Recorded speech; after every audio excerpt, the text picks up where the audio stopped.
বিয়ে হবে, কার বিয়ে হবে না, কার সন্তান হবে, কার মৃত্যু হবে, আর কাকে কত রিস্ক বন্টন করা হবে সারা বছরের জন্য আল্লাহ লিখে দেয়। তো আল্লাহ বন্টনের জন্য এই রাতে বসে আছি, আর আমরা যদি না নিই তাহলে আমাদেরই কিসমত খারাপ হবে। এই জন্য আমরা এই রাতকে খুবই গুরুত্ব দিয়ে ইবাদত করব। তো আল্লাহ পাক হাজার হাজার কোটি কোটি সৈকড়ো লোকের গুনাহ মাফ করে, বলা হয়েছে সবার গুনাহ মাফ করে। কিন্তু এই রাতেতে হাদিসের মধ্যে এসেছে ওয়ালা ইয়ানদুরুল্লাহু ফিহা ইলা মুশরিক, যে কয়েকটা ব্যক্তি এমন আছে তাদের দিকে আল্লাহ চোখ তুলেও দেখায় না, তাদের দিকে আল্লাহ চোখ তুলে দেখে না। তো আল্লাহ তাদের দিকে লক্ষ্য রাখে না, খেয়াল রাখে না, তাদের গুনাহ মাফও করে না। ওর মধ্যে সবচেয়ে প্রথম হচ্ছে মুশরিক, যারা শিরক করে। শিরক মানে তুমি আল্লাহর ইবাদত করছো, আল্লাহর সাথে সাথে অন্য কারোর ইবাদত করছো, এগুলোকে শিরক বলা হয়। আমার এই মাথা আল্লাহর সামনেও ঝোঁকাচ্ছি, অন্য কারোর সামনেও ঝোঁকাচ্ছি, এগুলো শিরক। আমি শুধু ইবাদত করব কার? আল্লাহর। আমার মাথা শুধু ঝোঁকাবো কার সামনে? আল্লাহর সামনে, কোনো গায়রুল্লাহর সামনে ঝোঁকানো যাবে না। তো অনেকে মাজারে যায়, ওখানে গিয়ে সিজদা করে, কেউ তওয়াফ করছে, কেউ চাদর চড়াচ্ছে, কেউ মান্নত করে আসছে যে বাবা আমার ছেলে দাও। তো বাবা নিজের ছেলের জন্য আল্লাহর কাছে চেয়েছে, তো বাবা তোমার কি ছেলে দেবে? তো এমন করা, এগুলো হচ্ছে শিরক। কেউ যদি এমন করে আল্লাহকে ক্ষমা করবে না, আল্লাহকে মাফ করবে না। এই জন্য হচ্ছে শিরকের গুনাহ বড় গুনাহ, শিরকের গুনাহ বড় গুনাহ। কেউ যদি এরকম করে থাকে তওবা করে নিতে হবে, আল্লাহর কাছে মাফ চেয়ে নিতে হবে। কি শুধু মান্নাত চাইবো কার কাছে? আল্লাহর কাছে। শুধু মাথা নত কার সামনে? আল্লাহর সামনে মাথা নত করব। ইবাদত করব, শুধু এক আল্লাহর ইবাদত করব। দ্বিতীয় হচ্ছে ওয়ালা ইলা মুশাহিন, कीना रखने वाले की तरफ अल्लाह नजर रहमत से नहीं देखते हैं। যারা দিলের মধ্যে কিনা রাখে, হিংসা রাখে, দিলের মধ্যেতে হিংসা পালে, এদেরকেও আল্লাহ পাক এই রাতেতে দেখে না, এদের গুনাহ মাফ করে না। আমার ভাইয়েরা, দিলটা কত বড়! একটা তো গোশের টুকরো, রক্তের জমা রক্তের টুকরো। এতটুকু দিলের মধ্যে যদি আপনি দুনিয়ার লোকের বুরাই খারাপি আর ওদের হিংসা দিলের মধ্যে যদি জমা করতে থাকেন, তো ওই দিলে ভালো আর জিনিস কিভাবে জন্ম নেবে? ও দিল কোনোদিন ভালো হতে পারে না। ও দিল এর মধ্যে ভালাই আর খায়ের আসতেই পারে না। ওর কাজই তখন খারাপি খোঁজারই হয়ে যায়। একটি সাহাবী যাচ্ছিলেন সামনে দিয়ে, আল্লাহ রসুল বললেন কি এ জান্নাতি। দ্বিতীয় দিন গেলেন, তো আল্লাহ রসুল বললেন কি এ জান্নাতি। তৃতীয় দিন ওই সামনে থেকে গেলেন, তো আল্লাহ রসুল বললেন জান্নাতি। হযরত আব্দুল্লাহ ইবনে উমর রাদিয়াল্লাহু তাআলা আনহুমা উনি ভাবলেন কি ইনি কি আমল করেন, যার কারণে আল্লাহ রসুল 3 দিন জান্নাতের সুসংবাদ শুনিয়েছে। তো আমি দেখব, পরীক্ষা নেব কি আমল করে। তো ওনার বাড়িতে গিয়েছে মেহমান রূপে। তো মেহমান খাতির তাওয়াজু করছে, খাচ্ছে দাচ্ছে। 3 দিন উনি যেমন ইবাদত করছে, ওনার থেকে বেশি আব্দুল্লাহ ইবনে উমর ইবাদত করছে। তো 3 দিন পরে বুঝে আসছে না কি এমন আহম আর গুরুত্বপূর্ণ আমল করে যার কারণে আল্লাহ রসুল এনাকে জান্নাতের সুসংবাদ দিল। তো তখন উনি জিজ্ঞাসা করলো, বলছে আপনি কি আমল করেন? বলছে আমি কোনো একটা ভালো তো আমল করি না, একটা আমল করি কি আমি সবার সময় আমার দিলটা সবার থেকে পাক করে দিই, দিলটা সবার থেকে পাক করে দিই। কে কি করেছে না করেছে, কে কি করেছে সেটা দেখেছি, তো আমি দেখলাম দিলের মধ্যে ছিল ওটা আমি পুরো পরিষ্কার করে দিই। তারপরের দিন আমি তার সাথে এমনভাবে মিশি যেন কিছুই হয়নি এর সাথে। এর সাথে এমনভাবে সাক্ষাৎ করি যেন কিছুই হয়নি। তো বলছে ও এই এত বড় আমল যার কারণে আল্লাহ রসুল আপনাকে 3 দিন জান্নাতের সুসংবাদ দিয়েছে। হযরত আনাস রাদিয়াল্লাহু তাআলা আনহু উনি বলেন, আমি আল্লাহ রসুলের 10 বছর খিদমত করেছি, আর আল্লাহ রসুল কোনোদিন আমাকে বকেনি, ডাঁটেনি। কোনো কিছু আমার কাছে উঁচ নিচ হয়ে যেত তো আল্লাহ রসুল কোনোদিন আমাকে বকাবকি করেনি। 10 বছর খিদমত করেছি। তো বলছে ইয়া বুনাইয়া, একদম ছোট ছেলের মতো থাকতো হযরত আনাস নবীজির কাছে। বলছে ইয়া বুনাইয়া ইন আসবাহতা ওয়া আমসাইতা ফালাইসা ফি কলবিকা গিশ্শুল লি আহাদ इन कदरता फ़फ़ाल, कि ऐ मेरे बेटे तुम सुबह शाम इस हाल में करो कि तुम्हारे दिल में किसी के बारे में कोई खोट ना हो। বলছে আমার বেটা, আমার ছেলে, আমার পুত্র, আমার সন্তান, তুমি সকাল সন্ধে এমনভাবে কাটাও कि তোমার দিলের মধ্যে যেন অন্য কারোর খারাপি আর খোট না যেন থাকে। বলছে ইন কদরতা फ़फ़ाल, তো তোমার দ্বারা যদি হয় তো এটা অবশ্যই করবে। ইন্না হাযা মিন সুন্নতি, ये मेरी আদিম শান সুন্নত है। বলছে এটা আমার খুবই বড় সুন্নত, আল্লাহ রসুলের খুবই বড় সুন্নত। বলছে ওমান আহয়া সুন্নতি फ़क़द अहब्बनी, जिसने मेरी सुन्नत को ज़िंदा किया उसने मुझसे मोहब्बत की। যে আমার সুন্নতকে জিন্দা করলো ও আমার সাথে ভালোবাসা রাখলো। ওমান আহাব্বানি কানা মাইয়া ফিল জান্নাহ, আর যে আমার সাথে ভালোবাসা রাখলো ও জান্নাতে আমার সাথে থাকবে, ও জান্নাতে আমার সাথে থাকবে। তো এত বড় সুন্নত কে দিলকে অপরের খারাপি থেকে পাক রাখতে হবে। তো হিংসা, কিনা, এগুলো খুবই খারাপ জিনিস। তো এই সমস্ত জিনিস এমন কে মানুষের ইবাদতকে এমন নষ্ট করে দেয়, যেমন শুকনো কাঠ যদি চুলোতে দেওয়া হয় কত তাড়াতাড়ি পুড়ে যায়, জ্বলে ছাই হয়ে যায়, তার ইবাদতকে এমনই নষ্ট করে দেয়। হিংসা, কিনা, দিলের মধ্যে অপরের খারাপি পালা, জন্ম দেওয়া। বাচ্চা পারবে কি হবে অপরের খারাপি দিলের মধ্যে রেখে? তোমার দিলটা তো এত টোকা, এর মধ্যে যদি সবার পাড়ার মহল্লার খারাপি যদি জন্ম নাও তাহলে দিলে ভালো জিনিস কিভাবে পয়দা নেবে? এই জন্য দিলকে পাক করে দিতে হবে। একটা কথা বলবো, কে আপনাকে কেউ কষ্ট দিয়েছে, কেউ পেরেশান করেছে, দোয়া কবুল হওয়ার একটা আমল বলে দিচ্ছি, আপনার দোয়া অবশ্যই কবুল হবে। আপনাকে কেউ পেরেশান করেছে, আপনাকে কে কষ্ট দিয়েছে, আপনি দুটি হাত তুলে বলবেন, হায় আল্লাহ, এই বান্দাটা আমাকে কষ্ট দিয়েছে, আমি চাইলে তো একে বদলা নিতে পারি এর সাথে, কিন্তু আল্লাহ ওকে আমি মাফ করে দিচ্ছি, ওকে আমি মাফ করে দিচ্ছি, দিল থেকে আমি পরিষ্কার করে দিচ্ছি।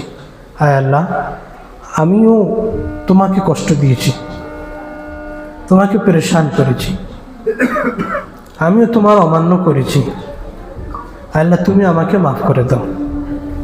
আল্লাহ আমি ছোট, আমি গোলাম, আমি বান্দা হয়ে অপরের যদি খারাপিকে মাফ করতে পারলাম, তুমি তো রব, তুমি তো বড় মেহেরবান, তুমি তো খোদা, তুমি মাফ করতে পারবে না?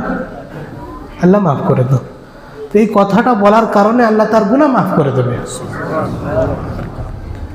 তো নিজের দিলটাকে বড় করো, দিল বড় করবে আল্লাহ খুশ হবে, দিল ছোট করবে আল্লাহ নারাজ হয়ে যাবে। তো যারা দিলের মধ্যে কিনা পালে, যারা দিলের মধ্যে অপরের হিংসা নিয়ে ঘুরে বেড়ায়, তো আল্লাহ এই রাতেও তাদের গুনাহ মাফ করে না। ওয়ালা ইলা কাতিই রাহমিন, তৃতীয় নম্বর। প্রথম মুশরিক, দ্বিতীয় হচ্ছে যারা দিলের মধ্যে হিংসা নিয়ে ঘোরে। 5 জনার নাম আছে। তৃতীয় নম্বর কাতিই রাহমিন, जो रिश्ता कथा करने वाला है, আত্মীয়তা বজায় রাখে না, আত্মীয়দের সাথে বিচ্ছিন্ন করে, ঝগড়া করে, ভাইয়ের সাথে কথা নেই, বোনের সাথে কথা নেই, মা বাপের সাথে কথা নেই, পাড়া প্রতিবেশীর সাথে কথা নেই, ঝগড়া ছোট ছোট কথা নিয়ে ঝগড়া হলো তো আর কথাবার্তা নেই, বন্ধ হয়ে গেল। তো এই সমস্ত ব্যক্তিদেরকেও আল্লাহ পাক এই রাতে মাফ করে না। অনেকে বলে কি মরে যাব কিন্তু তোর ঘরে চৌখাটে পা দেবো না, মরে যাব তোর ঘরে এক গ্লাস পানি খাবো না, সারা জীবন তার সাথে কথা বলে না। হাদিসের মধ্যে এসেছে আল্লাহ রসুল সাল্লাল্লাহু আলাইহি ওয়াসাল্লাম বলেছেন, কোনো মুসলমান সে যদি নিজের মুসলমান ভাইয়ের সাথে 3 দিন কথা বলা বন্ধ রাখলো, কথা বলল না, আর এই অবস্থায় যদি মারা গেল তো সে জাহান্নামে যাবে। কোনো মুসলমান 3 দিন যদি নিজের মুসলমান ভাইয়ের সাথে কথা বলল না, আর এই অবস্থায় যদি ও মারা যায় তাহলে ও জাহান্নামে যাবে। তো আমরা বলি কি মরে যাব কিন্তু তোর সাথে কথা বলবো না। তো আমাদের শরীরটাকে আমরা এত শক্ত বানিয়ে নিয়েছি কি লোহার বানিয়ে নিয়েছি, আমরা জাহান্নামের আগুনকে তো সহ্য করে নেব কিন্তু তোর সাথে কথা বলা সহ্য করব না। জাহান্নামের আগুন সহ্য করা আমার জন্য সহজ, কিন্তু তোর সাথে কথা বলা আমার জন্য খুবই মুশকিল।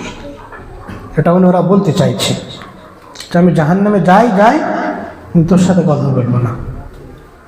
তো কী ধরনের ও নিজেকে মানে নিডার করে নিয়েছে, নির্ভয়, কেদার কোনো ভয় নেই, জাহান্নামের খৌফ নেই, এমনই ভেবে নিয়েছে।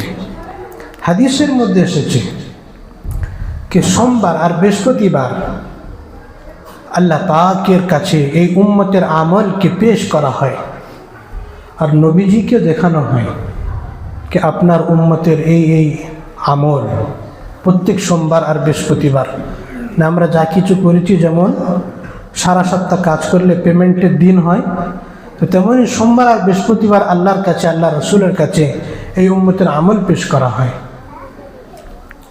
আল্লাহ সবার গুনাহ মাফ করতে থাকে, দুটি ব্যক্তির গুনাহ মাফ করে না, একটা হচ্ছে যে মুশরিক হয়, আর তৃতীয় যে নিজের ভাইয়ের সাথে কথা বলা বন্ধ, নিজের মুসলমান এক মুসলমান অপর মুসলমানের সাথে কথা বলা বন্ধ, তো আল্লাহকে বলবে কি পেন্ডিংয়ে রেখে দাও, এর হিসাবটা পেন্ডিংয়ে রেখে দাও, যতক্ষণ পর্যন্ত কথা বলবে না ততক্ষণ পর্যন্ত কোনো হিসাব হবে না।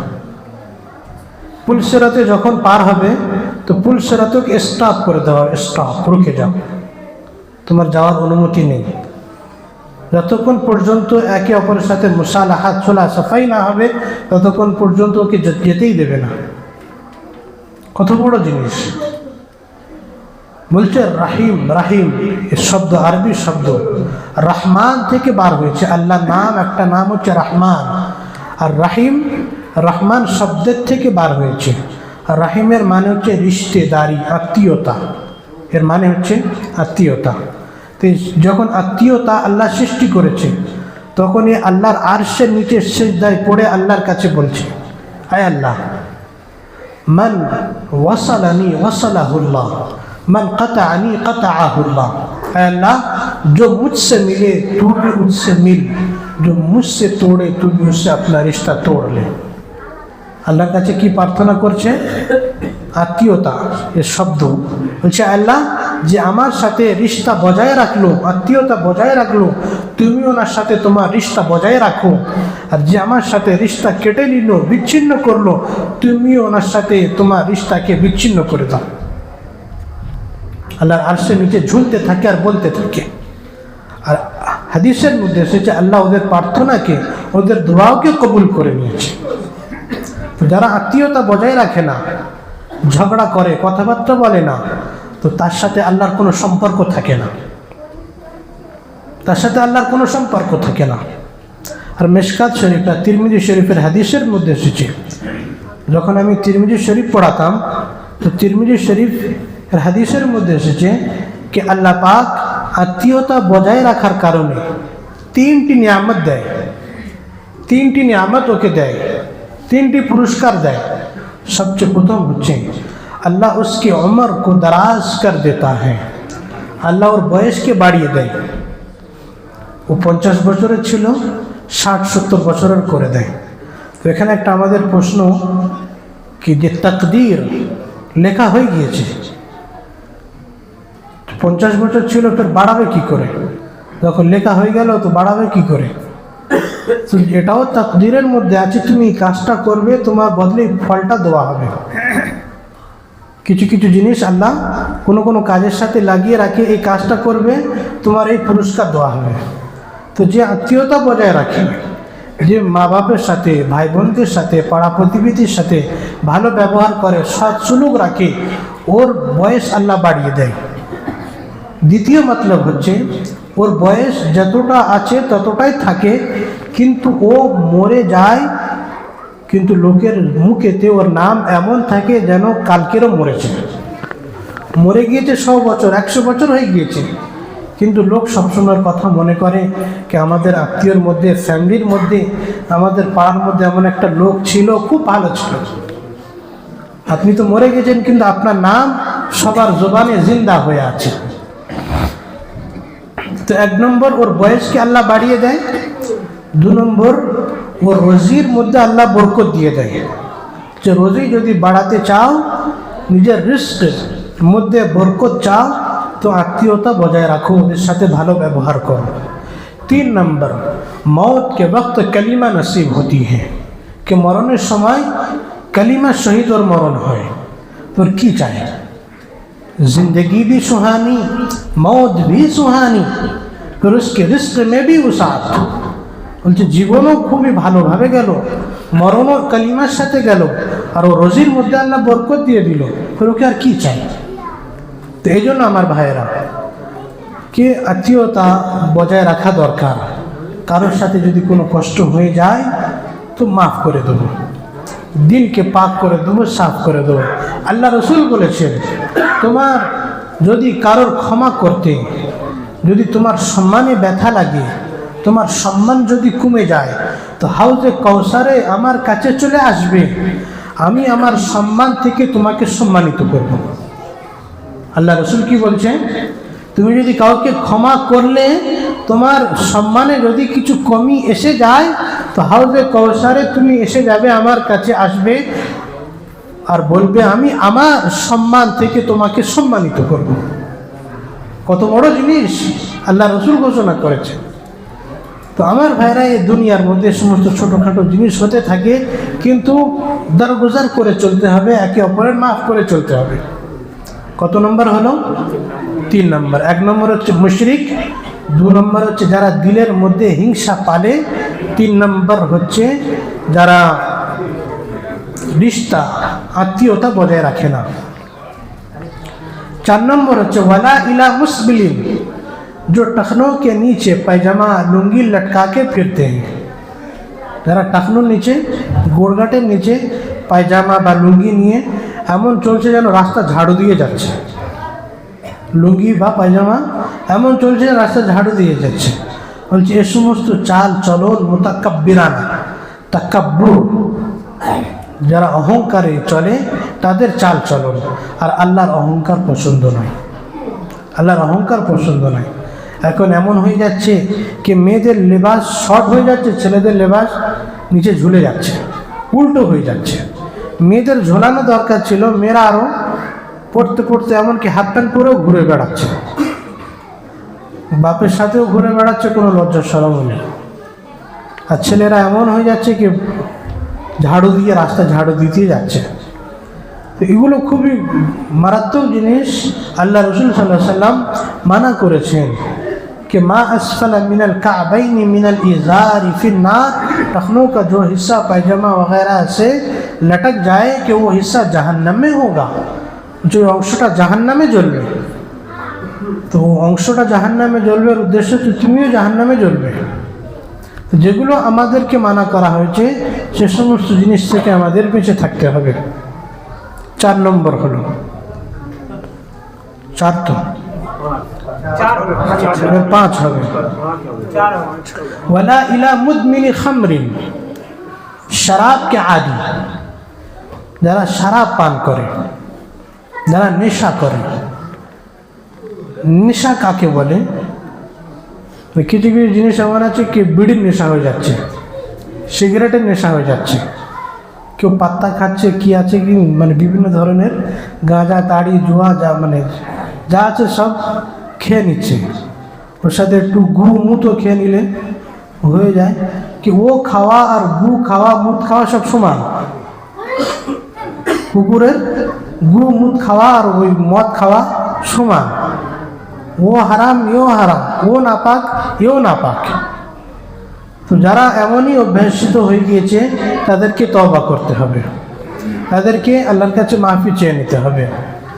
আমার ভাইয়েরা, যে সমস্ত শরীয়ত আর হাদিস কোরআন আমাদেরকে দূরে থাকতে বলেছে ওই জিনিস থেকে আমরা দূরে থাকব, এর মধ্যে আমাদের সুকুন আর শান্তি আছে। এর থেকে যদি আমরা দূরে না থাকি তাহলে আমরা দুনিয়ার মধ্যেও পেরেশান আর আখিরাতের মধ্যে পেরেশান তো হতেই হবে। কি বলা হয়েছে, নেশা আর শরাব আর মদ के रास कुल्ली खतीअतिन, हर बुराई हर गुनाह का जड़ है। হচ্ছে মদ পান করে মানুষ যা কিছু করে না, মানে মানুষ যা কিছু গুনাহ করে না, মদ পান করার পরে সমস্ত গুনাহ করতে থাকে, সমস্ত গুনাহ করতে থাকে। বউকে কখন মা বলছে, মাকে কখন বউ বলছে। যে সমস্ত জিনিস শরীয়ত আমাদেরকে মানা করেছে, আমাদের এই সমস্ত জিনিস থেকে দূরে থাকতে হবে। এখনকার ছোট ছোট যুবকরা, নওজওয়ানেরা নেশা করছে, মা বাপের দরকার ওদের উপরে খেয়াল রাখা। ওর জিন্দেগি তবাহ হয়ে যাবে, জিন্দেগি বরবাদ হয়ে যাবে। আর যে জিনিসটা যত ক্ষতিকারক সেই জিনিসটার উপরে তত বেশি হুকুম লাগবে। মদ খেলে শরীরে বেশি ক্ষতি হচ্ছে, তো মদ তো হারাম, ওর সাথে সাথে আরও যে সমস্ত নেশা জাতীয় জিনিস আছে যেমন ক্ষতি করবে তেমন তার উপরে হুকুম লাগবে। এই জন্য আমাদের নেশা থেকে সম্পূর্ণ দূরে থাকতে হবে। 5 হলো। 6 নম্বর হচ্ছে মুসিরুন আলা জিনা, যারা জিনার প্রতি একড়ে থাকে, ব্যভিচারী করে, ব্যভিচারী, ওদেরকে আল্লাহ রহমতের নজরে দেখে না আর ওদের গুনাহ মাফ করে না। কারোর গুনাহ হয়ে গেল সে ব্যাপারটা আলাদা, আর সে কন্টিনিউ গুনাহ করছে, তো এর গুনাহ অনেকে কি করে, ফোনের ওপরে ফোন করে যায়, কথা বলছে রাতের অন্ধকারে, দিনে উজালাতে ওদের কানেকশন জুড়ে আছে। যদি মেসেজ না আসে যেন মরে গেল, যখন মেসেজ আসলো যখন জিন্দা হয়ে গেল। বলছে জাহান্নামীরা যখন জাহান্নামে যাবে তো ওদের গুণ আর ওদের সিফাত হচ্ছে कि ला यमूतु फीहा वला यहया, कि वो जीते जीते मरेंगे और मरते मरते जिएंगे। कि जहन्नाम में मरते मरते बेঁচে উঠবে আর বাঁচতে বাঁচতে মরে যাবে। ওখানে মौत তো নেই, মরণ তো একবার হয়ে গেছে। তো ये বেচারা যারা লাভ স্টোরির মধ্যে ফেঁসে থাকে, ওরা দিনে কয়েকবার মরে আর কয়েকবার বেঁচে ওঠে। যখন দেখছে মেসেজ আসছে না, ফোন করছে না, এমন যেন ওর কোনো শান্তি নেই। ঘরে বলে দেয় আমি আর খাবো না, ভাত রেখে দাও, পরে খেয়ে নেবো, আমার ভালো লাগে না। ফের যখন মেসেজ আসে তখন খুশি ফুর্তি। তো দিনে কয়েকবার মরছে আর কয়েকবার বেঁচে উঠছে। তো বলছে খালিদিনা ফিহা ওয়া ইয়াখলুদ ফিহা মুহানা, বলছে এরা হামেশা জাহান্নামে যাবে। কেননা জাহান্নামী মানে গুনাহ কোনোদিন জান্নাতে যেতে পারে না, গুনাহ সবসময় জাহান্নামে যায়। আর এরা শপথ নিয়ে নেয় যে 7 জন্ম তক আমি তোমার সাথে থাকবো, 7 জন্ম তক আমি তোমার সাথে থাকবো, একালেও থাকবো পরকালেও থাকবো।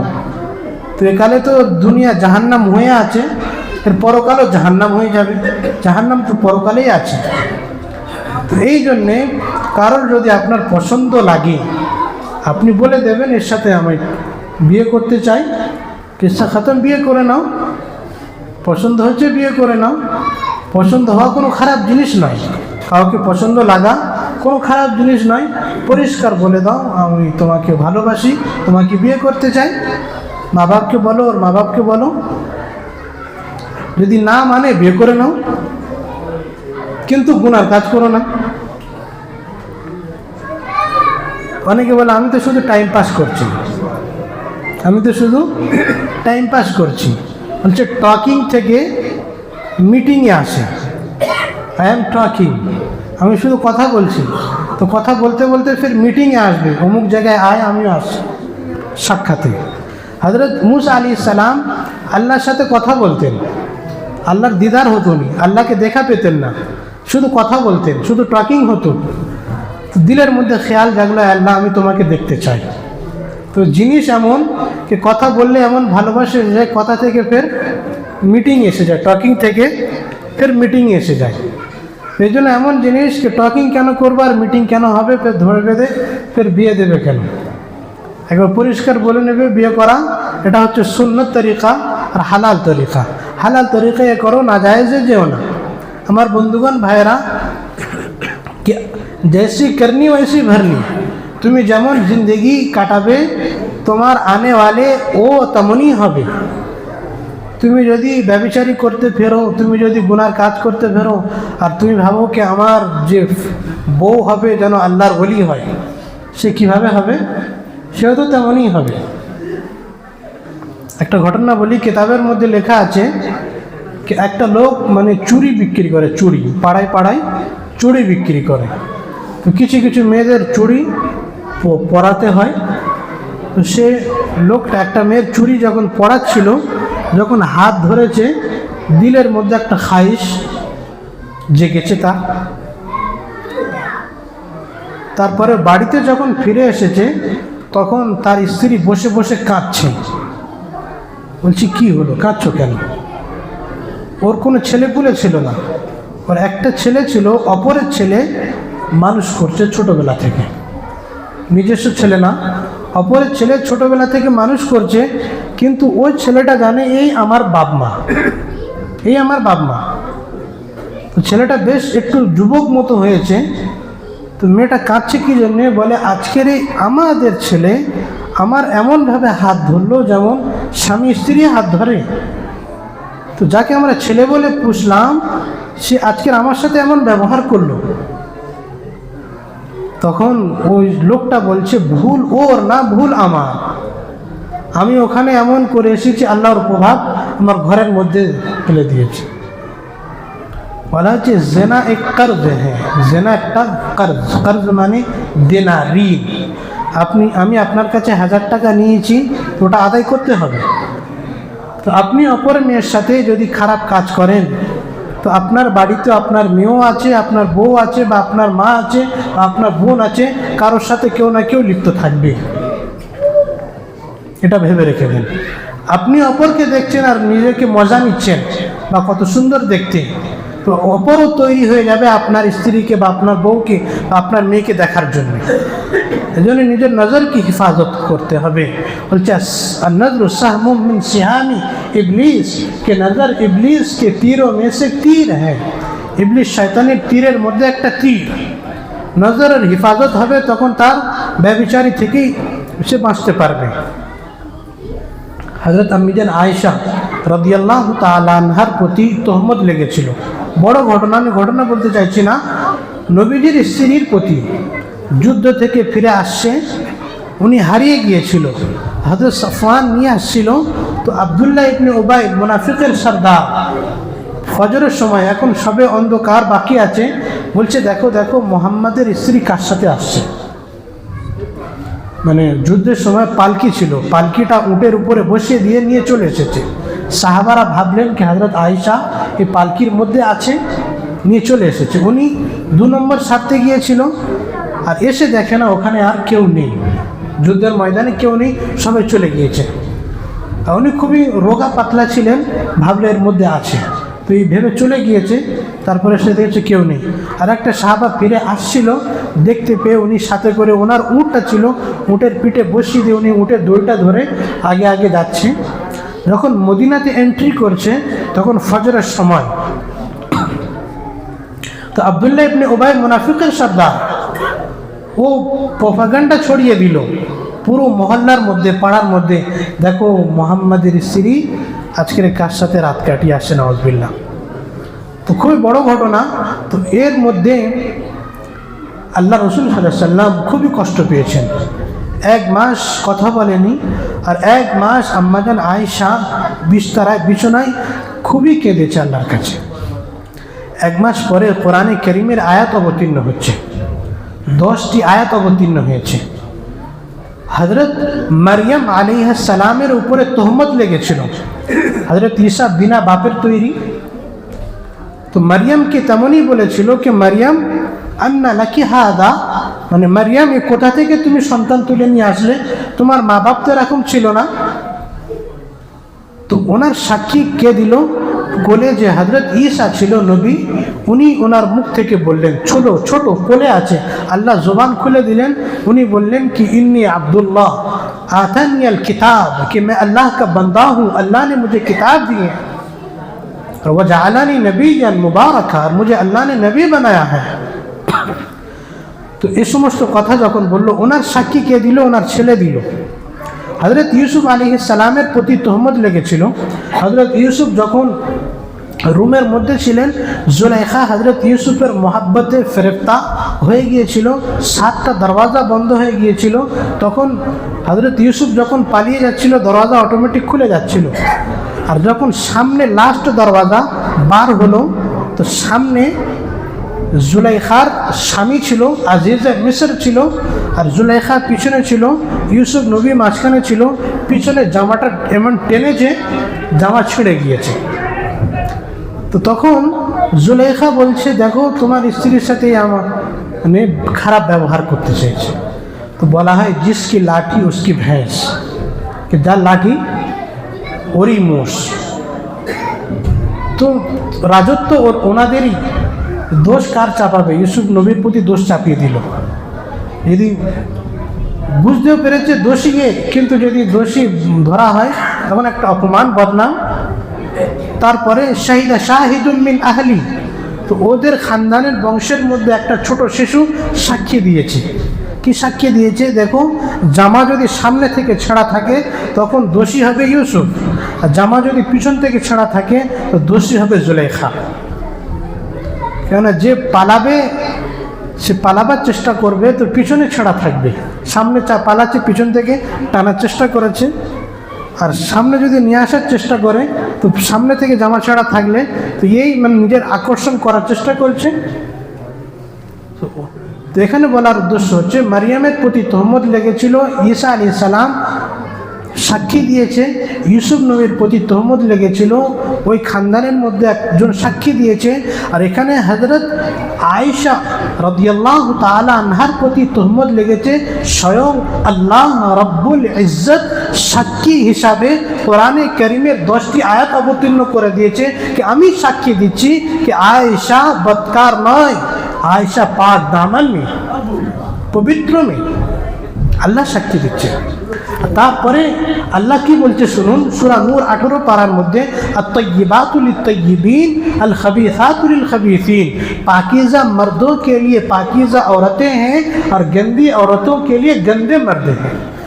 যে পবিত্র পুরুষ থাকে তার জন্য পুরুষ, মহিলাও পবিত্র থাকে, আর যে মহিলা গন্ধ থাকে, নাপাক থাকে, ব্যভিচারী আর খারাপ মেজাজ থাকে, তার স্বামীও তেমনই হবে। তো আই নবী, আপনি তো পাক পবিত্র, আপনার স্ত্রী কিভাবে নাপাক হতে পারে? তো এখানে বলার দরকার বলছিলাম যেটা, আমরা যেমন জিন্দগি কাটাবো আমার সাথে আনেওয়ালা তেমনই হবে। कि गू की मक्खी गू में बैठती है, शहद की मक्खी फूलों में और फलों में बैठती है। যে গুয়ের মাছি হয় সে গুয়েতে বসে, আর মৌমাছি ফলেতে ফুলেতে বসে। তো যে যেমন হয় সে তেমনটাই চয়েস করে। তো এখানে ব্যভিচারী থেকে, বদকারী থেকে নিজেকে হেফাজত করতে হবে। আর লাস্ট আমি যে আল্লাহ এই রাতে মাফ করে না, লাস্ট কে আকুল লিওয়ালিদাইন, যারা মা বাপের কষ্ট দেয়, যারা মা বাপের নাফরমানি করে। আকের শব্দের মানে হচ্ছে, আমি কাগজটা যদি ছিঁড়ে টুকরো টুকরো টুকরো টুকরো করি, কত টুকরো হয়ে যায়।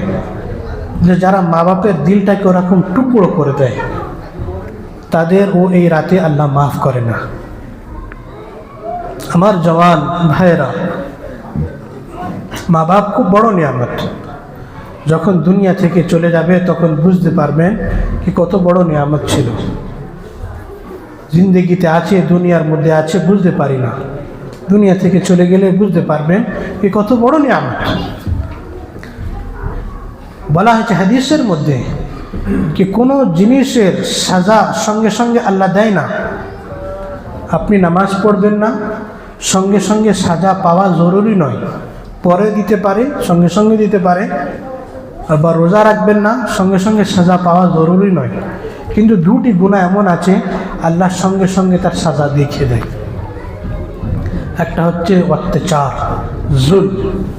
জুলমের সাজা আল্লাহ তাকে ধরে, জালিমকে আল্লাহ ছাড়ে না, তাকে ধরে, ওর সাজা আল্লাহ দুনিয়ার মধ্যে দেখিয়ে দেয়। দ্বিতীয় হচ্ছে মা বাপকে কষ্ট দেনেওয়ালা, মা বাপের নাফরমানি করনেওয়ালা, আল্লাহ তাকে দুনিয়ার মধ্যে সাজা দিয়ে দেয়।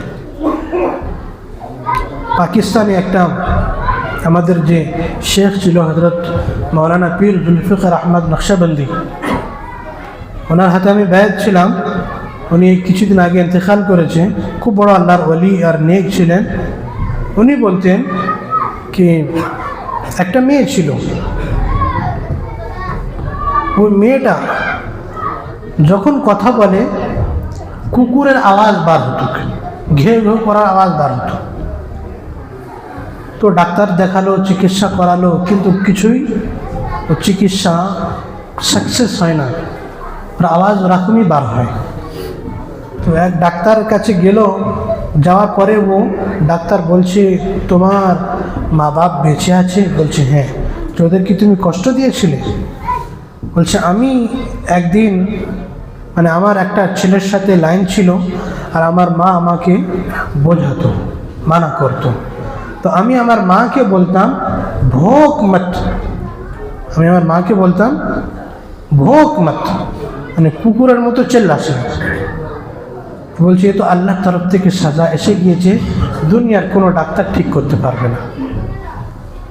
এই জন্য আমার ভাইয়েরা নিজেকে মা বাপের খিদমতের মধ্যে লাগিয়ে রাখতে হবে। হযরত আলকামা রাদিয়াল্লাহু তাআলা আনহু সাহাবিয়া রাসূল, মরণের সময় মুখ থেকে কালিমা বার হচ্ছে না। আল্লাহ রসুল সাল্লাল্লাহু আলাইহি সাল্লামকে সাহাবারা বললেন কি ইয়া রাসূলুল্লাহ, আলকামার মুখ থেকে কালিমা বার হচ্ছে না। তো আলকামা কাছে আল্লাহ রসুল আসলেন, দেখে বুঝতে পারলেন কিছু হয়েছে। বলছেন আর মা বেঁচে আছে? বলছে হ্যাঁ বেঁচে আছে। বলে মাকে ডাকো। বলছে তুমি আলকামার উপরে নারাজ আছো? বলছে হ্যাঁ নারাজ আছি। বলছে কি হয়েছে? বলে আমার ভাত দেয়, দেখাশোনা করে, কিন্তু যখন আমার সাথে কথা বলে বদতমিজির সাথে কথা বলে, রেগে মেগে কথা বলে। তো এই মানে এমন কথা বলার আন্দাজ আমার দিলে খুব ব্যথা পায়, কষ্ট পায়। বলছে তুমি তোমার ছেলেকে মাফ করবে? বলছে না আমি মাফ করব না। তখন আল্লাহ রসুল বললেন কি কাঠ জমা করো, আলকামাকে জ্বালাবো। তো কোনো মা এমন হয় না কি নিজের ছেলের চোখের সামনে জ্বলতে দেখে। বলছে ইয়া রাসূলুল্লাহ আলকামাকে জ্বালাবেন কেন? বলছে এ তো মরণের পরে একে জ্বলতে তো হবে, তো এখনই জ্বলিয়ে একে পাক করে দিচ্ছি আমি। বলছে না একে জ্বালাবেন না, একে ছেড়ে দেন। তো আল্লাহ রসুল বললেন মাফ করে দাও। তো মা মাফ পীর শব্দ মুখ থেকে বার করছে কি আমি আমার ছেলেকে মাফ করে দিলাম। এই দিক থেকে আলকামার মুখ থেকে কালিমা বার হচ্ছে, কালিমা বার হচ্ছে। তারপর উনি দুনিয়া থেকে চলে গেল। এই জন্য আমার ভাইয়েরা মা বাপ খুব বড় নিয়ামত। মা বাপ আছে তো মা বাপের কদর করে নিন। একটা ব্যক্তি ছিল যিনি আরবেতে মক্কাতে উনি বড় ইঞ্জিনিয়ার, ওখানেই উনি চাকরি করতেন আর প্রত্যেক বছর হজের সময় হজ করতেন। কিন্তু প্রত্যেক হজের পরে আওয়াজ আসতো कि তোমার হজ কবুল হয়নি, তোমার হজ কবুল হয়নি। তো 12টা হজ করেছে আর আওয়াজ আসতো कि তোমার হজ কবুল হয়নি। তো 12টা হজের পরে 12টা হজের সময় মানে দোয়া করছে, আল্লাহর কাছে কাঁদছে, খুব কাঁদছে, খুব কাঁদছে। আল্লাহ আমি কি ভুল করলাম, আমার দ্বারা কি অপরাধ হয়েছে, কি আমার হজ কবুল হচ্ছে না কেন? তো একটা আল্লাহওয়ালা বুজুর্গ ওখান থেকে যাচ্ছে, বলছে আল্লাহওয়ালারা দিলের খবর পড়ে নেয়, মানুষের দিলের খবর। কিছু কিছু আল্লাহওয়ালারা এমন আছে, হাদিসের মধ্যে এসছে ইত্তাকু ফিরাসাতাল মুমিন ফাইন্নাহু ইয়ানদুরু বিনূরিল্লাহ, कि तुम मोमिन के फिरासत से बचो क्योंकि वो अल्लाह के नूर से देखते हैं। বলছে ওরা আল্লাহর নূর থেকে দেখে আল্লাহওয়ালারা। বলছে বেটা তুমি এত কাঁদছো কেন, কি হয়েছে? বলে দেখো আমি এত হজ করলাম আর আওয়াজ আসে কি হজ কবুল হয়নি। বলছে তোমার মা বাপ বেঁচে আছে? বলছে হ্যাঁ বেঁচে আছে, কিন্তু 12 বছর হয়ে গিয়েছে আমি আমার ফ্যামিলিকে নিয়ে চলে এসেছি, কোনোদিন আমি ওনাদের সাথে যোগাযোগ করিনি, কেমন আছে জিজ্ঞাসাও করিনি। তো বলছে সঙ্গে সঙ্গে যাও তুমি তোমার মা বাপের দেখে আসো ওরা কেমন আছে। সঙ্গে সঙ্গে ফ্লাইটের টিকিট বানিয়ে সঙ্গে সঙ্গে নিজের বাড়িতে আসলো। তো 12 বছর পরে এসে রাস্তা বদলে গিয়েছে। তখন 12 বছর আগে মাটির ঘর ছিল, পাকা ঘর হয়ে গিয়েছে, রাস্তা মাটির ছিল, পাকা রাস্তা হয়ে গিয়েছে। তো নিজের গলি নিজের মহল্লা ঠিকভাবে চিনতে পারেনি, ঘর এমন বদলে গিয়েছে, বিল্ডিং হয়ে গেছে এমন, নিজের ঘর তো চিনতে পারেনি। তো নিজের ঘরের সামনে একটা শিশু সন্তানকে, একটা ছেলেকে ডেকে বলছে নিজের বাপের নাম ধরে, বলছে অমুক লোককে জানো?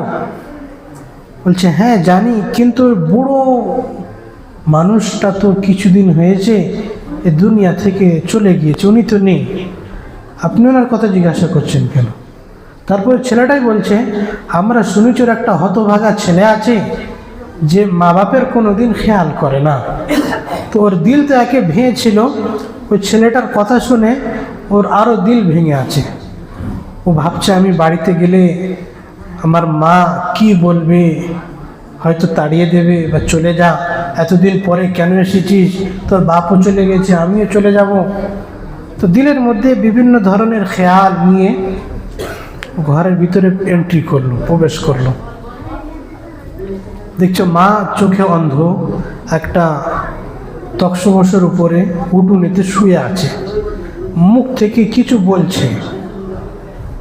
তো বলছে আমি কাছে গেলাম, গিয়ে কান লাগিয়ে কাছে গিয়ে শুনছি কি বলে আমার মা শুনি।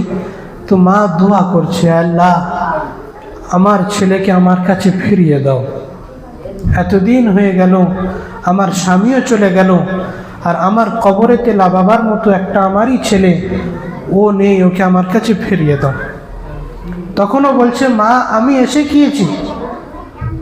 তখন মা সঙ্গে সঙ্গে উঠতেও পারেনি, সঙ্গে সঙ্গে ছেলেকে পাজা মেরে ধরে বুকেতে ঝরে মুখেতে কপালেতে চুমো খাচ্ছে আর কাঁদছে। দুই মাই বেটা কাঁদতেছে যে বেটা তুমি এতদিন কোথায় ছিলে, কোনো সম্পর্ক নেই।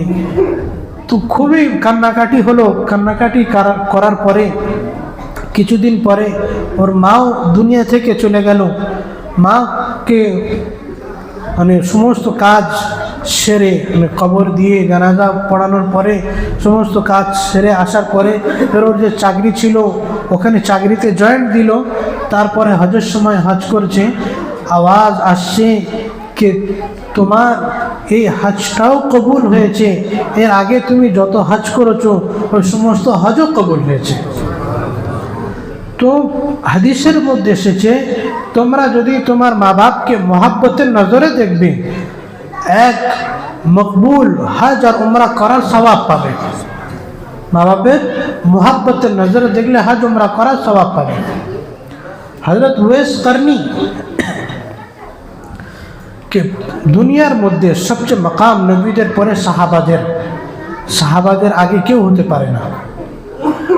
হযরত উওয়াইস করনী আল্লাহ রসুলের জামানাতে ছিলেন, উনি ইয়ামানের লোক ছিলেন। ইয়ামানে নবীকে শুধু এক নজরে কেউ যদি দেখে নেয়, এক সেকেন্ড নবীর প্রতি ঈমান নিয়ে এসে যদি নবীকে দেখে নেয়, এক সেকেন্ড যদি তার মাকাম মর্তবা সাহাবা, সে কি হয়ে যাবে? সাহাবা হয়ে যাবে।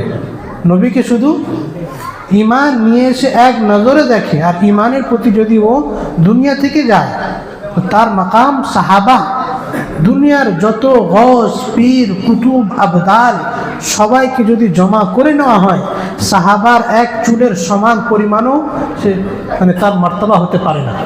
সাহাবাদের এত বড় মাকাম, এত বড় মর্তবা।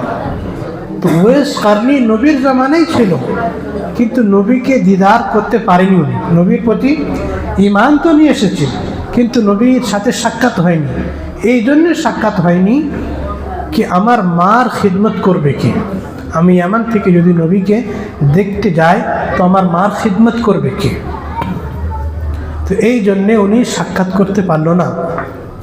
তো আল্লাহ রসুল খুশখবরি শোনাচ্ছে হজরত ওমরকে, আলীকে, আলী ওমর, তোমাদের যুগেতে একটা ব্যক্তি আসবে যার নাম হবে ওয়েস।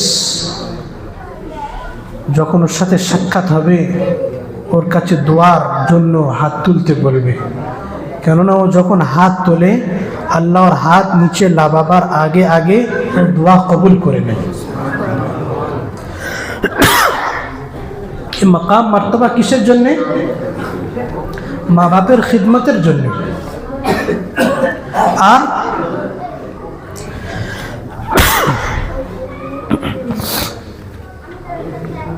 হযরত ওমর হযরত আলীকে বলছে, নবী সাহাবীদেরকে বলছে,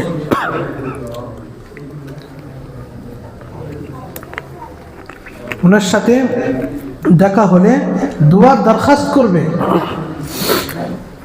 হযরত ওমরের জামানায় যখন হযরত ওমর খলিফা হয়েছিল তখন প্রত্যেক বছর হজের সময় আওয়াজ দিত।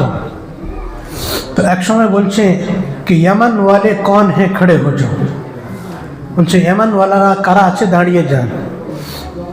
তো यमन वाला লোকে দাঁড়িয়ে গিয়েছে, বলছে বাকি সবাই বসে যাও। তো यमনের মধ্যে বনু আমির যারা আছে ওরা দাঁড়িয়ে থাকো, বাকি সবাই বসে যাও। ওরা দাঁড়িয়ে থাকলো। তার বলছে এর মধ্যে কর্ন, একটা গ্রামের নাম, ওই কর্নের কে আছে, ওই কর্নের লোকেরা দাঁড়িয়ে থাকো, বাকি সবাই বসে যাও। তো একজনা দাঁড়িয়ে ছিল, তো ওকে বললো কি তুমি ওয়েসকে জানো? বলছে হ্যাঁ জানি। বলছে ওকে জিজ্ঞাসা করছে কেন? তো একটা দিওয়ানা মতো। আর তোমার বলছি ও না, তুই দিওয়ানা। বলছে কোথায়? বলছে আরাফাতের ময়দানে ও ছাগল চড়াচ্ছে। তো হযরত ওমর আর আলী ছুটে গেল, দেখছি ও নামাজ পড়ছে একটা গাছের সামনে। দেখছি কেউ এসেছে, নামাজটা শর্ট করে দিয়েছে। হযরত আলী বলছে, সালাম করার পরে বলছে ভাই তোমার নাম কি? বলে আব্দুল্লাহ, আল্লাহর বান্দা। বলে তোর ওই নামটা বল যে তোর মা তোকে যে নামটা রেখেছে। বলে তুমি हमारा इंटरव्यू क्यों ले रहे हो? এত জিজ্ঞাসা করছো কেন? তখন হযরত আলী বলছে আমিরুল মুমিনিন ওমর। তখন সে ভয়তে কেঁপে উঠেছে कि মাফ করে দাও, আমি বুঝতে পারিনি, আমার নাম হচ্ছে ওয়েস। বলছে হাত উঠা দোয়া কর, হাত তোল আর দোয়া কর। সে কান্না শুরু করে দিল। বলছি আমিরুল মুমিনিন, আপনার মর্তবা আর আমার মর্তবা, আমি দোয়া করবো আপনাদের জন্য। হযরত ওমর, আল্লাহ রসুল বলেছে লাউ কানা বা'দি নবিয়্যান লাকানা উমর ইবনুল খাত্তাব, अगर मेरे बाद कोई नबी होता तो उमर इब्ने खत्ताब होता। যে আমার পরে যদি কেউ নবী হতো তো ওমর ইবনে খাত্তাব হতো। যে ওমর ইবনে খাত্তাব যে রাস্তা দিয়ে যেত, শয়তান ও রাস্তা দিয়ে যাওয়ার হিম্মত হতো না। ওমর ইবনে খাত্তাব কিছু কিছু রায় আর মশওয়ারা এমন দিত, কোরআনের কারীমের আয়াত অবতীর্ণ হতো ওনার রায়তে, ওনার মশওয়ারাতে। এত বড় সাহাবী। আর হযরত আলী এত বড় জলিলুল কদর সাহাবী, উনি তো কাঁদছে, বলে আমি তোমাদের জন্য দোয়া করব। বলছে হ্যাঁ, আল্লাহ রসুল বলে গিয়েছে তোমার সাথে সাক্ষাৎ হলে দুয়ার দরখাস্ত করবে। তো হাদিসের মধ্যে এসেছে যখন জাহান্নামীদেরকে জান্নাতে পাঠানো হবে, তো সবাই জাহান্নামীরা যখন জান্নাতে যাবে, আর যখন জান্নাতীরা জান্নাতে যাবে তখন ওয়েসকে দাঁড় করিয়ে দেবে कि ওয়েস দাঁড়িয়ে যাও। তো উনি ভাববে কি আমাকে কীভাবে কেন দাঁড় করিয়ে দিল? তখন আল্লাহ বলে ওয়েস পিছে মুড় কর দেখ, পিছনে মুখ ঘুরিয়ে দেখো, কত কোটি কোটি জাহান্নামী দাঁড়িয়ে আছে। তুমি তোমার আমলের ইশারা করতে চলে যাও, আমি তোমার আমলের ইশারা যার যার উপরে হবে তোমার তুফেলের সবাইকে জাহান্নাম থেকে বার করে জান্নাতে প্রবেশ করে দেবো। কত বড় মাকাম, কত বড় মর্যাদা। হযরত যায়েদ বিন হারিসা জমিনের উপরে কোরআন তেলাওয়াত করতেন। এই কোরআনের কারীমের তেলাওয়াতের আওয়াজ আসমানেতে, 7 আসমানের আওয়াজ বুঝতো, কোনো লাউড স্পিকার নয়। এর আওয়াজটা আল্লাহ এমনভাবে ট্রান্সফার করছে, 7 আসমানের ফেরেশতা শুনছে। তো আল্লাহ রসুল জিজ্ঞাসা করলেন, এ কার আওয়াজ? বলছে যায়েদ ইবনে হারিসা। যে কাযালিকুমুল বার, মা বাপের খিদমত করার এই শিলা হয়, এই ফল হয়। যিনি মা বাপের খুবই খিদমত করতেন, তো ওনার ফল এ দিয়েছে কি দুনিয়া জমিনে কোরআন পড়ছে আর আওয়াজ জান্নাতে শুনতে পাচ্ছে। তো এই জন্য আমি আপনাদেরকে অনুরোধ করব কি মা বাপের সেবা করবে, মা বাপের খিদমত করবে। মা বাপ আছে তো জান্নাত, মা বাপের খিদমত করবে তো জান্নাত পাবে। মা বাপ রেগে গেলে তো খুবই মশলা। একটা হাদিস বলে আমি কথা শেষ করব কি আল্লাহ রসুল সাল্লাল্লাহু আলাইহি ওয়াসাল্লামের কাছে একটা ব্যক্তি শিকায়ত করেছে। কি শিকায়ত? कि আমার বাপ আমার মাল থেকে খরচা করে আমার অনুমতি নেয় না। মানে একটা নিয়মের কথা বলেছে, আমি আপনার মাল নিচ্ছি তো অনুমতি নিতে হবে, তো আমি এই জিনিসটা ব্যবহার করতে পারি কি পারি না, তো অনুমতি নিতে হয়। তো ওনার বাপ অনুমতি নেয় না, তো শিকায়ত করেছে আল্লাহ রসুলের কাছে। তো আল্লাহ রসুল বললেন তোমার বাপের ডাকো। তো ও পাশে খবর নিল कि নবীজি আমাকে ডাকলো কেন, কি কারণে? তো বলছে তোমার ছেলে তোমার নামে নবীর কাছে নালিশ জানিয়েছে। ওর দিলে খুব ব্যথা লেগেছে। বলছে আমার ছেলে নবীর কাছে নালিশ জানিয়েছে, দিলে খুব ব্যথা লেগেছে। যখন নবী ডেকে যেতে তো হবে, তো ও যাচ্ছে, চিন্তা ভাবনা করতে করতে যাচ্ছে, নবীজি কি বলবে, কি হবে না হবে, নবীজিকে আমি মুখ দেখাবো কি করে। চিন্তা ভাবনা যেতে যেতে ওই ব্যক্তিটার নবীজির সামনে আসার আগে জিবরাইল চলে এসেছে। জিবরাইল আলাইহিস সালাম এসে বলছে ওই ব্যক্তিটা যখন আসবে ওর নালিশটা আপনি পরে শুনবেন, আগে ওর দিলের মধ্যে একটা কবিতা পড়েছিল, দিলে কবিতা পড়েছিল, মুখ থেকে একটাও শব্দ বার করেনি। বলছে আপনি ওনার কাছ থেকে ওই কবিতাটা আগে শুনবেন, তারপরে ওনার নালিশটা শুনবেন। তো যখন জিবরাইল এসে বলে দিল, ওই ব্যক্তিটা আসার পরে বলছে ভাই তোমার নালিশ তো পরে শোনা হবে, আগে তুমি কবিতাটাও শেরটা বলো। তখন ওর চোখ থেকে, একে তো দিল ভেঙে আছে, চোখ থেকে ঝরঝর করে পানি পড়া শুরু হয়ে গেল। বলছে আশহাদু আল্লা ইলাহা ইল্লাল্লাহ ওয়া আশহাদু আন্না মুহাম্মাদার রাসূলুল্লাহ। বলছে আমি সাক্ষী দিচ্ছি कि আপনার রব, আপনার খোদা খুব বড় শক্তিশালী। कि খোদার কসম कि দিলের দুনিয়ার মধ্যে কবিতাটা উঠেছিল আর আমি ওই দিলের দুনিয়ার মধ্যে ওখানে ভাসিয়ে দিয়েছি, এক ফোঁটা শব্দ আমি জবান থেকে আদায় করিনি, আর আপনার রব আরশের উপরে বসে ওটাও শুনে নিয়েছে। আপনার রব আরশের উপরে বসে ওটাও শুনে নিয়েছে। আমি দিলেতে পড়েছি, দিলের মধ্যেই দফন করে দিয়েছি, তো আপনার রব ওটাও শুনে নিয়েছেন। আপনার রব খুবই শক্তিশালী রব, আর আপনি সত্য নবী পয়গম্বর। বলেন কি পড়েছো বলো? তো ও বলছে कि غدوتك مولودا ومنتك يافعا تعل بما أجني عليك تنهل إذا ليلة ضاقتك بالسقم لم أبت لسقمك أتململ إلا ساحرا أتململ تخاف الردى نفسي عليك وإنها لتعلم أن الموت وقت مؤجل كأني أنا المتروك دونك بالذي تردت بي دوني فعيناي تهملون جعلت جزائي غلظة وفظاظة كأنك أنت المنعم المتفضل فليتك إذ لم تروا حق أبوتي كما يفعل الجار المجاور يفعل। মানে এই পুরো কবিতার কিছু সারমূল হচ্ছে, বলছে मेरे बच्चे जब तू पैदा हुआ तेरे लिए मैं अपना जीना छोड़ दिया।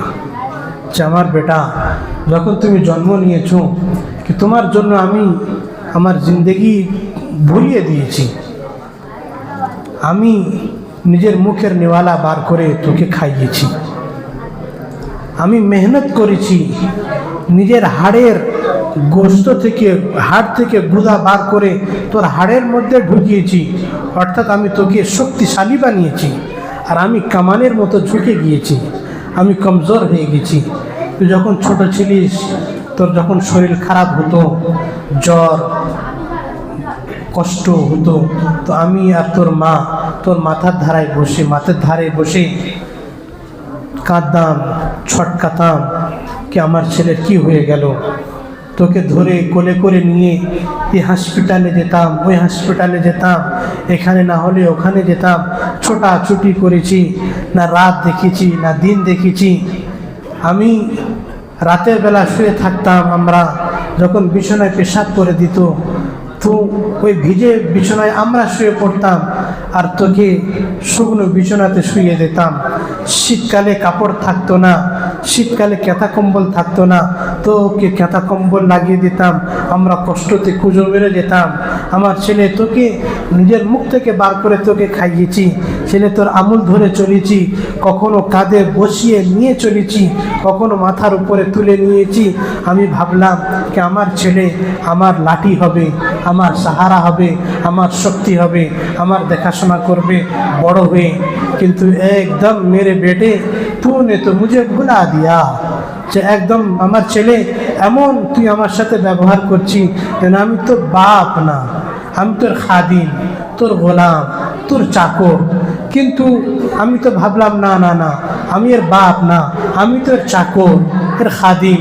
তো কখনো মানুষ নিজের চাকরকে তো জিজ্ঞাসা করে কি আজকের কিছু খেয়েছো কি খাওনি, ভাত আছে কি না নেই, ওটাও বেটা তুমি জিজ্ঞাসা করো না। তো আমি ভাবলাম না না, আমি চাকরও না, আমি হয়তো পাড়ার একটা লোক, পাড়া প্রতিবেশী। তো অনেকে পাড়া প্রতিবেশীদেরকেও জিজ্ঞাসা করে যে আজকের তোমার ঘরে রান্না হয়েছে কি হয়নি, এও জিজ্ঞাসা করে, কিন্তু এও জিজ্ঞাসা করেনি। তো বেটে মানে এ সমস্ত ওর দিলের খেয়াল যখন শোনাচ্ছে, নিজের দিলের কথা, দিলের যন্ত্রণা, আল্লাহ রসুলের চোখ থেকে অটোমেটিক পানি বার হচ্ছে।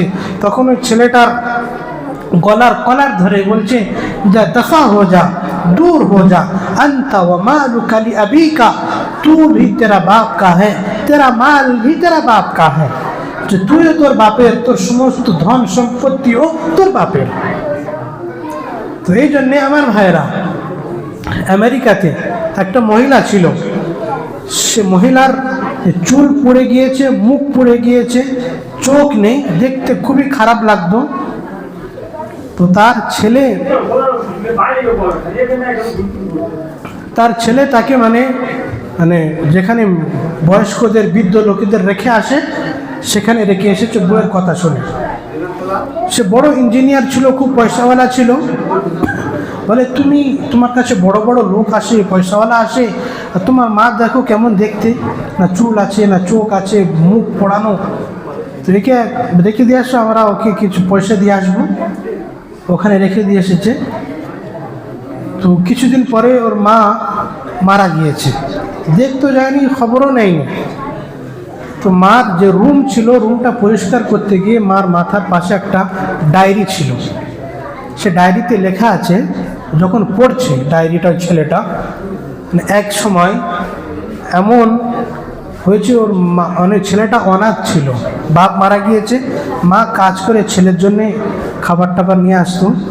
তো ছেলেটা বাড়িতে ছিল, মা বাইরে গিয়েছিল কিছু খাবার নিয়ে আসতে। তো বাড়িতে যখন আসছে, এসে দেখছে কি ঘর জ্বলছে, কিছু কারণে ঘর জ্বলে গিয়েছে। আর ওই ঘর এমন জ্বলছে, ভিতরে কেউ ঢোকার মতো হিম্মত করেনি। মা যখন এসে দেখছে ঘর জ্বলছে, মা তো কেঁদে পড়ে বলছে আমার ছেলে তো ভিতরে আছে। তো কিছু ভাবেনি, সঙ্গে সঙ্গে মানে আগুনের ভিতরে ঢুকে গিয়েছে। তো যখন ঢুকছে তখন মানে নিজের যে জামা ছিল জামা জ্বলে যাচ্ছে, মাথার চুল চলে যাচ্ছে। ওই অবস্থায় নিজের ছেলেকে পাঁজা মেরে ধরিয়ে নিয়ে আসছে যখন, কিছু আগুন মানে এমন প্রভাব পড়েছে ছেলেটার চোখে, চোখ অন্ধ হয়ে গিয়েছে। তো মা এদিকে মুখ জ্বলছে, মাথা চুল জ্বলে গিয়েছে, গার কাপড় জ্বলে গিয়েছে। এই অবস্থায় খুব মুশকিলে ডাক্তারখানায় নিয়ে গিয়েছে। আর নিয়ে গিয়ে ডাক্তারকে বলছে আমার কি হয়েছে দেখুন, আগে আমার ছেলেকে দেখো। ডাক্তার দেখলো তোমার ছেলের তো চোখ নষ্ট হয়ে গিয়েছে। তো ডাক্তারকে বলছে আমি তো জিন্দেগি দেখে নিয়েছি, দুনিয়া কেমন দেখে নিয়েছি, আমার ছেলে দেখেনি। তুমি যদি পারো আমার চোখটা তুলে আমার ছেলেকে লাগিয়ে দাও, আমার চোখটা তুলে আমার ছেলেকে লাগিয়ে দাও। তো মানে বড় বড় তখন ডাক্তার ছিল, তো চোখ তুলে ছেলেকে লাগিয়ে দিল। তো মা চোখে অন্ধ হয়ে গেল, ছেলের চোখ ফিরে আসলো। তো ওই ছেলে মাকে বার করে দিল। তখন তো ও যখন ডায়েরি পড়ছে চোখ থেকে পানি বার হচ্ছে, কি যে মা আমার জন্য এত কষ্ট করলো আমার জিন্দেগি, আর সেই মাকে আমি ঘর থেকে বার করে দিলাম। তো মার খুঁজতে বার হয়েছে, খবর নিচ্ছে মা তো দুনিয়াতে নেই। তো এই জন্য আমার ভাইয়েরা, মা বাপ এর বিষয়ে বললে অনেক বলা যায়। এ সমস্ত বড় করার উদ্দেশ্য, বলার উদ্দেশ্য কে যতই মা বাপ কষ্ট দেয়, কিন্তু মনে করে কে ইনি আমাদের জন্মদাতা, ইনি আমাদের জন্ম দিয়েছে। আল্লাহ বলছে ওয়াখফিদ লাহুমা জানাহা দুল্লি, তুমি তোমারে বাজু কো ফেলা দো। যেমন পাখিরা নিজের ডানাটা বিছিয়ে দেয়, তো তুমি তোমার মা বাপের সামনে এমন ডানাটা বিছিয়ে দাও, ওনাদের সামনে মাথা নত হয়ে যাও, ওনাদেরকে কষ্ট দিও না। তো এই জন্যে আমাদের মা বাপকে যদি কেউ কষ্ট দিয়ে থাকি, মা বাপের হাতে ধরে নিই, মাফ করে দাও, মাফ করে দাও। বলছে মা বাপ যদি নারাজ থাকে তো আল্লাহ নারাজ হয়ে যাবে।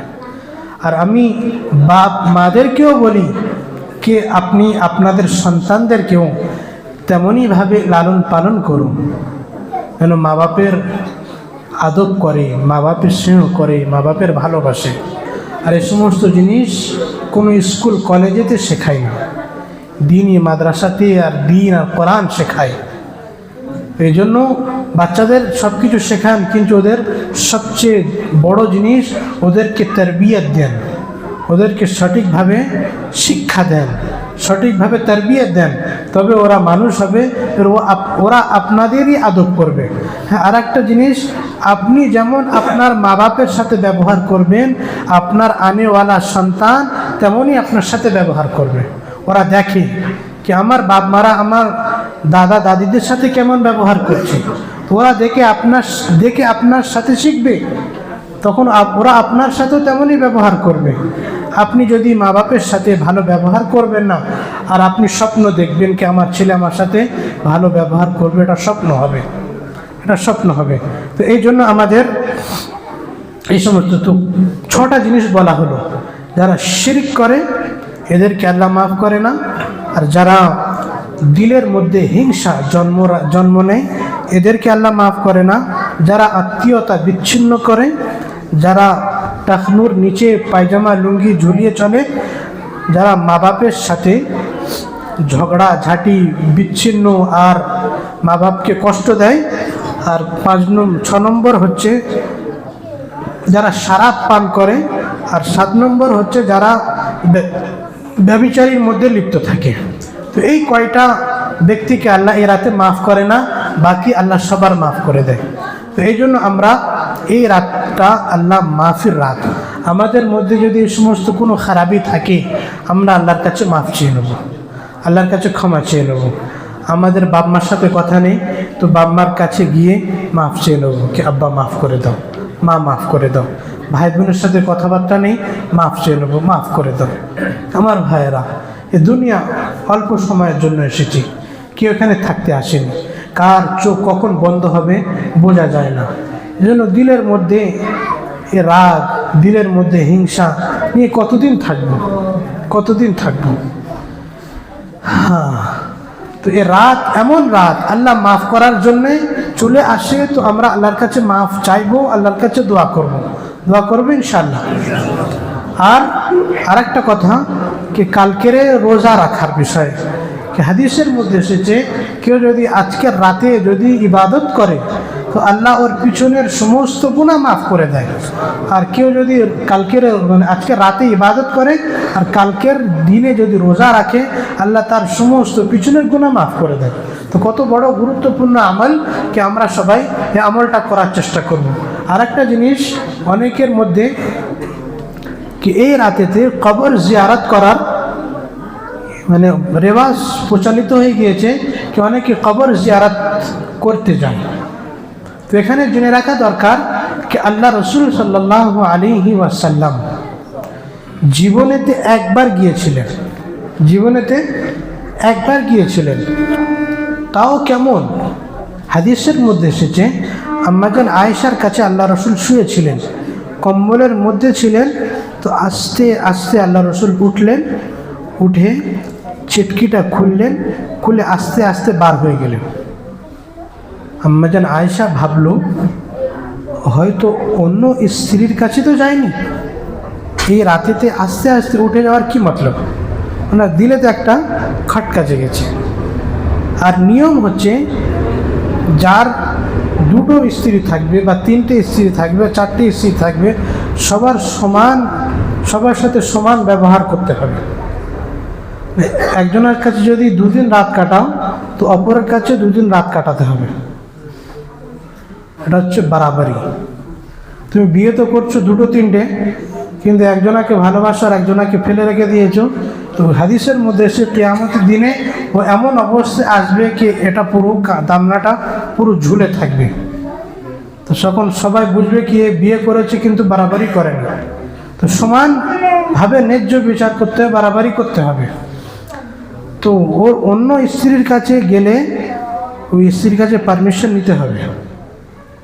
যদি অনুমতি দেয় তবে যেতে পারবে, না তো যেতে পারবে না, নাজায়েজ হবে। তো বাড়াবাড়ি।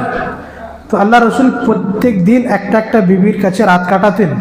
তো ওই দিন আমাদের আয়েশার কাছে বাড়ি ছিল। তো আল্লাহ রসুল আস্তে করে চিটকি খুলে বার হয়েছে। তো আয়েশা ভাবলেন আল্লাহ রসুল হয়তো অন্য স্ত্রীর কাছে গিয়েছে, পিছনে যাচ্ছে। তো যেতে যেতে দেখছে নবীজি কোথায় যাচ্ছেন? কবরস্থানে।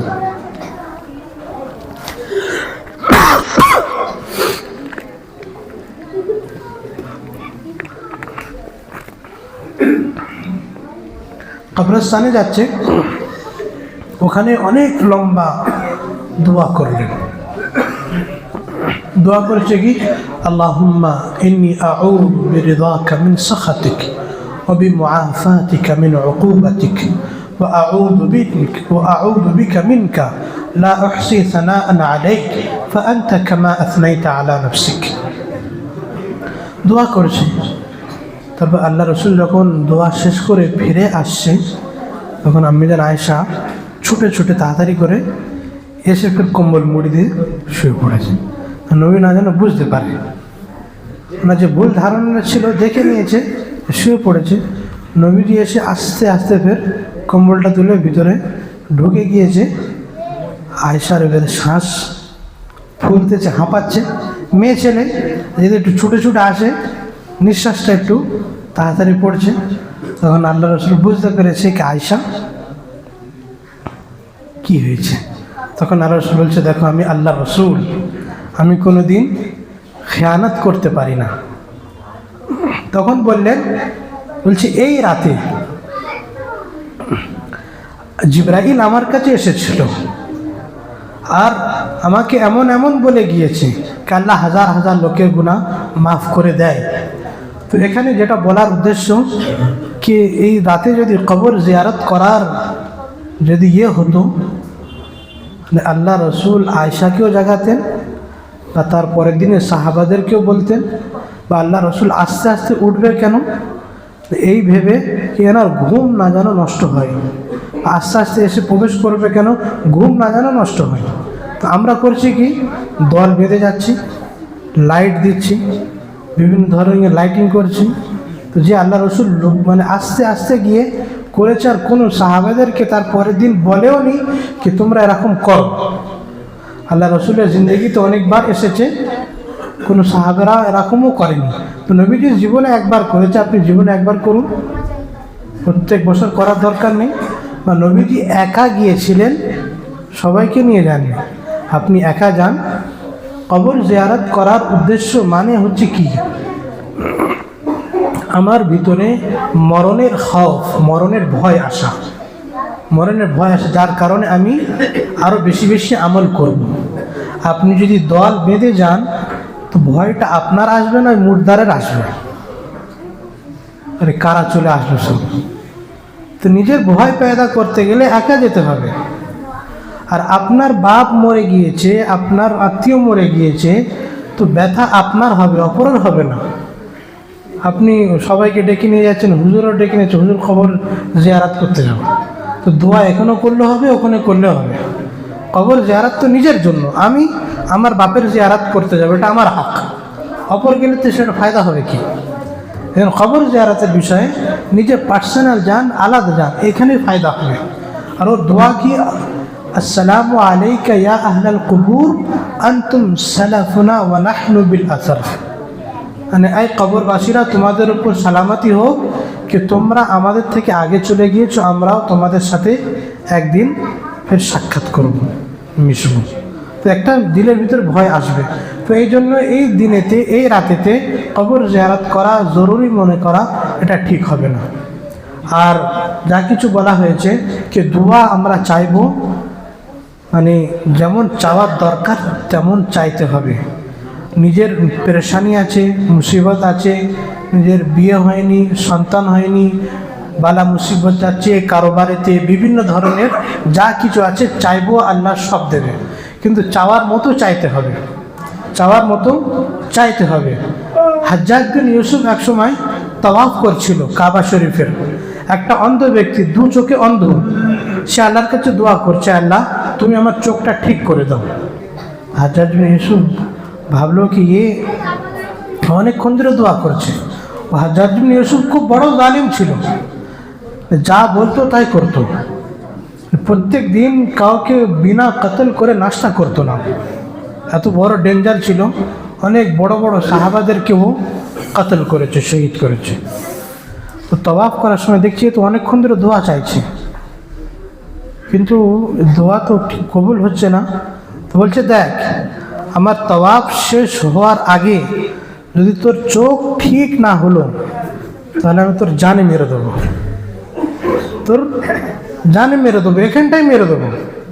যে কাবা শরীফ বলে আমি দেখবো না, সে তো ভয়েতে আর কাঁপতেছে। সে বলে ये কি হয়ে গেল, হ্যাঁ আল্লাহ अब तो मेरी नज़र का सवाल था अब तक, अब तो मेरी जिंदगी का सवाल है। বলছে আমার তো চোখের প্রশ্ন ছিল আপনার কাছে, এখন তো আমার জিন্দগির প্রশ্ন হয়ে গেল, এ যা বলেছো করেই ছাড়বে। তো এমন দোয়া করেছে, এমন ও দোয়া করেছে, ওর তওয়াফ শেষ হওয়ার আগে আগে ওর চোখ, দুটো চোখ ঠিক হয়ে গিয়েছে, দুটো চোখ ঠিক হয়ে গেছে। তো আমরা ভাবি আমরা দোয়া তো করি কিন্তু কবুলই হয় না। তো দোয়া করার মতো করতে হবে, আমাদের ধ্যান কানেকশন আল্লাহর সাথে জুড়িয়ে রাখতে হবে, আল্লাহর সাথে জুড়িয়ে রাখতে হবে। আমরা দোয়া করছি এদিকে ওদিকে ধ্যান আছে, তো এরকম করলে হবে না। যেমন কোনো বাচ্চা স্কুলে টিচারের ক্লাসে আছে, ও যদি আমল তুলে দাঁড়িয়ে থাকে আর এদিকে ওদিকে তাকায়, আর টিচার যদি দেখে ওর ধ্যান তো অন্য দিকে, তো টিচার ওর টিচারের কাজ করতে থাকবে, ওর মতো দাঁড়িয়ে থাকুক, আমি আমার কাজ করতে থাকি। আর ও যদি ধ্যান টিচারের দিকে থাকে, টিচার নজর তুলবে, দেখছে আমার দিকে তাকিয়ে আছে, বলবে যা, অন্য দিকে নজর, তো টিচারও নজর ঝুঁকিয়ে নেবে। তো তেমনই দোয়া আমরা করি, নজর অন্যদিকে থাকে, তো দোয়া আমাদের কবুল হয় না আল্লাহর কাছে। তেমনই যেমন মার কাছে যেমন কাঁদি, ছোট বাচ্চারা কেমন চায়, মা দাও না, দিতে হবে, তোমার দিতে হবে, ছাড়ে না, যতক্ষণ দেয় না ততক্ষণ বাচ্চারা শোনে না, কাঁদতে থাকে। তো আজকের রাত তেমনই আল্লাহর কাছে কেঁদে নিতে হবে, বলে আল্লাহ শোনে না, আল্লাহ শুনবে না কেন? আল্লাহ সবার আল্লাহ, আমারও আল্লাহ, তোমারও আল্লাহ, আল্লাহ সবার আল্লাহ, আল্লাহ সবার শোনে, তেমনই চাইতে হবে। এই জন্য আজকের দোয়ার দিন আমরা সবাই দোয়া চাইবো আল্লাহর কাছে। আল্লাহ আমাদের সবাইয়ের দোয়াকে কবুল করুক। আমাদের যতটা হবে ততটা আমরা ইবাদত করব। ইবাদত করতে পারলে করব, যদি ইবাদত করতে করতে ক্লান্ত হয়ে যায় তাসবিহ করব, তারপরে আমরা দোয়া করব, না যদি করতে পারি শুয়ে পড়ব, টাইম পাস করব না। এ রাত টাইম পাস করার রাত না। হায়দ্রাবাদে কি হয়, পুরো যুবকেরা গাড়ি নিয়ে পুরো গলি গলি রাস্তা রাস্তায় ঘুরে বেড়ায়, ওর আওয়াজ একদম ফুল স্পিডে আওয়াজ দেবে, লোকের ঘুম নষ্ট করে দেয়। মানে আমরা রাত জাগ দিচ্ছি, ঘুম নষ্ট করে রাত জাগ দিচ্ছে, সবে বারাত মারাচ্ছে, তো এগুলো ঠিক নয়। আর অনেক জায়গায় কী হয়, ওখানে মানে ওই মসজিদে যাব, ওই মসজিদে মক্কা মসজিদে যাব, বড় বড় মসজিদে, ওখানে গিয়ে নামাজ পড়ো, কিছু না। এটা হচ্ছে নফিল ইবাদত। नफिल इबादत, नफिल इबादत तन्हाई को चाहती है, পার্সোনাল। নফিল মানে পার্সোনাল, আমি আর আল্লাহ, এর মাঝখানে আর কেউ থাকবে না।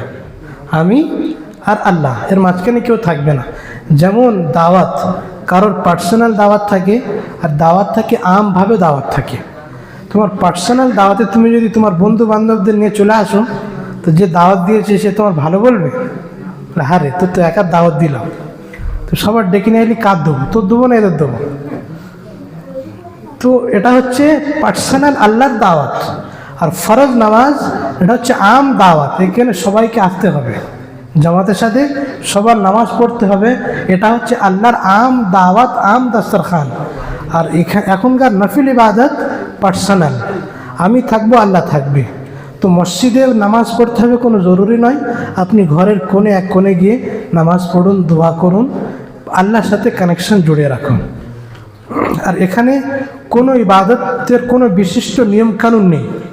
যেমন আমরা নফিল নামাজ পড়ি তেমনই নামাজ পড়ব, এর জন্য এ সূরা মিলাতে হবে, ওই সূরা মিলাতে হবে, কোনো কিছু নেই। আমি নফিল নামাজ পড়ছি, আল্লাহর রাস্তে কিবলা আমার মানে কিবলার দিকে আমার মুখ করে নিয়ত করলাম, বাস এতটুকুই। যেমন নামাজ পড়ি তেমনই নামাজ, এর জন্য কোনো মানে বাকায়দা কোনো সূরা পড়তে হবে, কোনো এ পড়তে হবে, কিছু নেই। আমভাবে আমাদের যেমন নামাজ তেমনই পড়তে হবে। আর এটা শুনে রেখে দেন কি নফিল ইবাদত, আর নফিল ইবাদতের কোনো জামাত হয় না। অনেকে কি করে, জামাত করে, সালাতুত তাসবিহ পড়ছে, জামাতের সাথে পড়ছে। তো নফিল ইবাদতের জামাত মাকরুহ, নফিল ইবাদতের কোনো জামাত নেই। আলাদাভাবে পার্সোনালভাবে আমরা নামাজ পড়ব, সময়কে ব্যয় করব না। আল্লাহ তাআলা আমাদের সবাইকে আমল করার তৌফিক দান করুন।